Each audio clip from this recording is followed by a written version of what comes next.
everybody, this is Mr. Gross, and today we are going over allusions, not illusions, allusions. So, go ahead, grab a piece of paper. You are going to want to take some notes, and there's a little bit of work throughout this presentation. So if you don't have a piece of paper now, hit pause, go grab one, and we'll be back.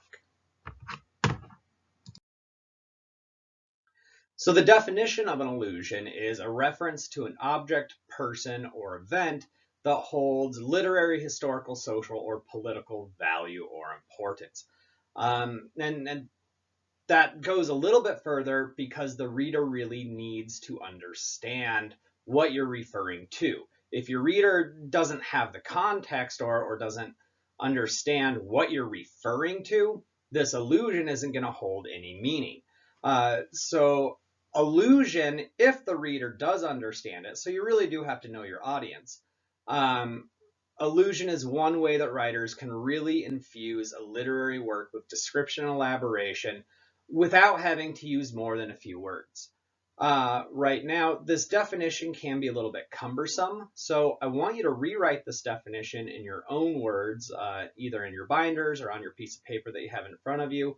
But rewrite it in a way that you're going to remember it and that it's going to have meaning to you.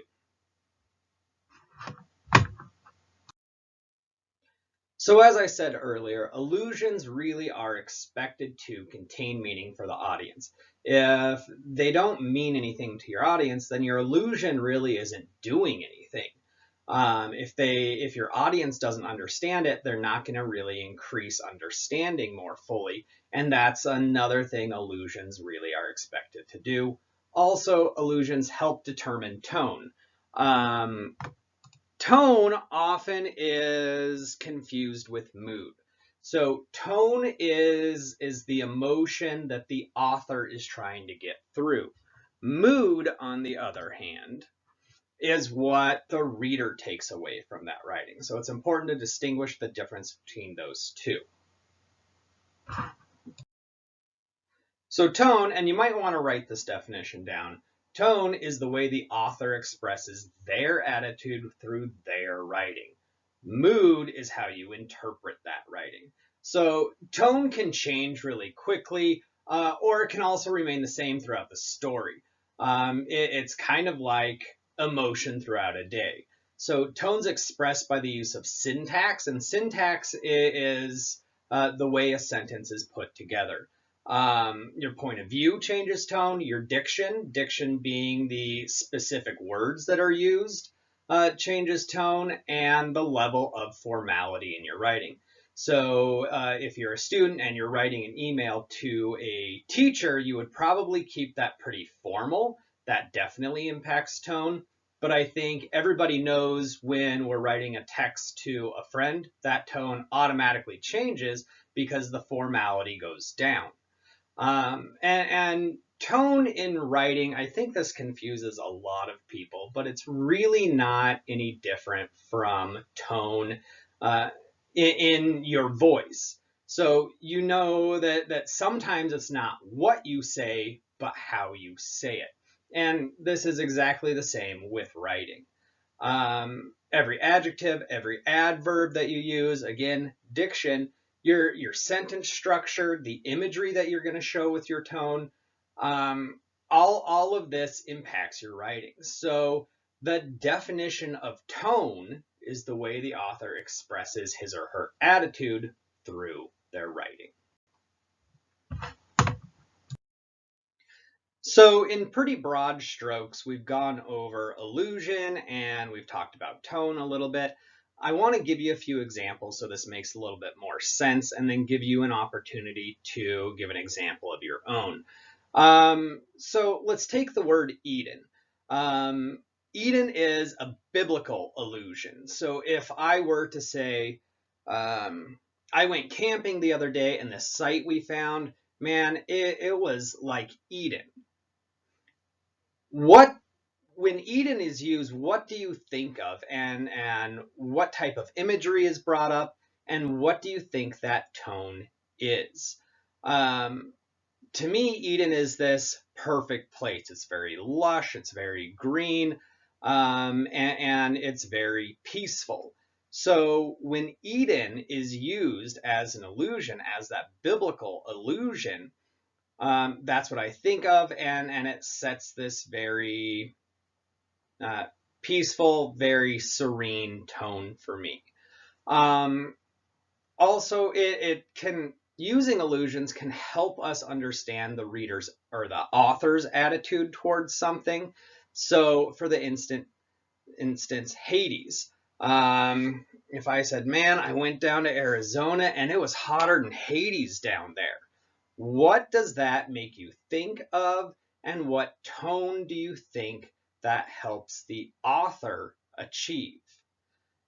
So Hades, if you understand and know mythology, Hades is not the biblical place of hell. It's a different thing. It's an underworld.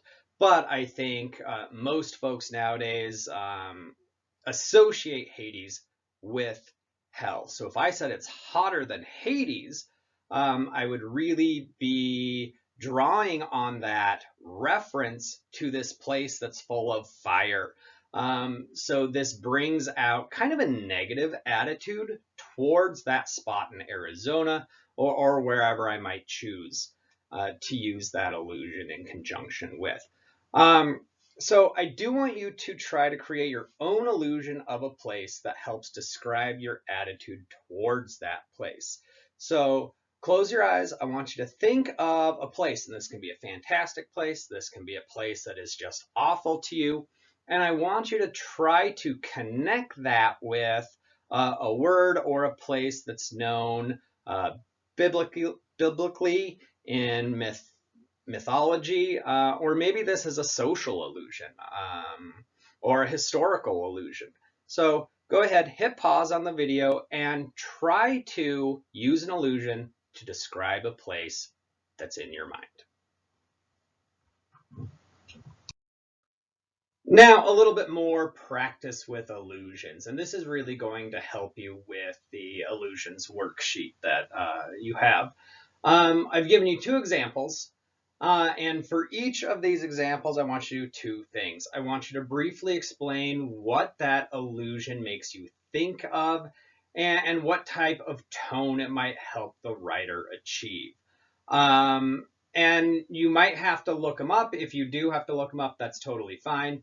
Again, when you use illusions, you would want to really know your audience. So that second example, probably not a great illusion for a group of sixth graders.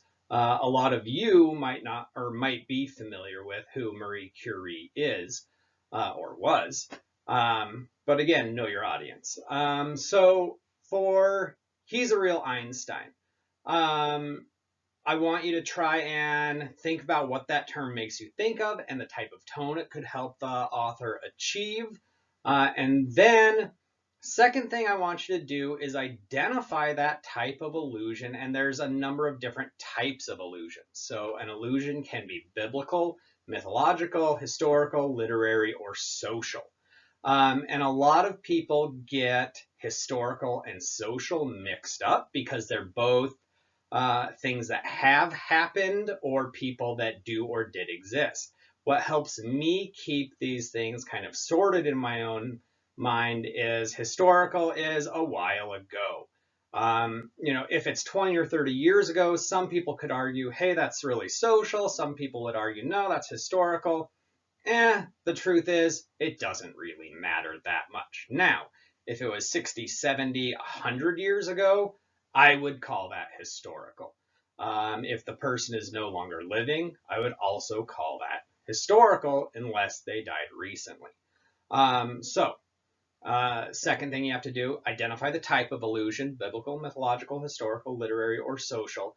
And again, if there's an illusion you don't know, feel free to look them up.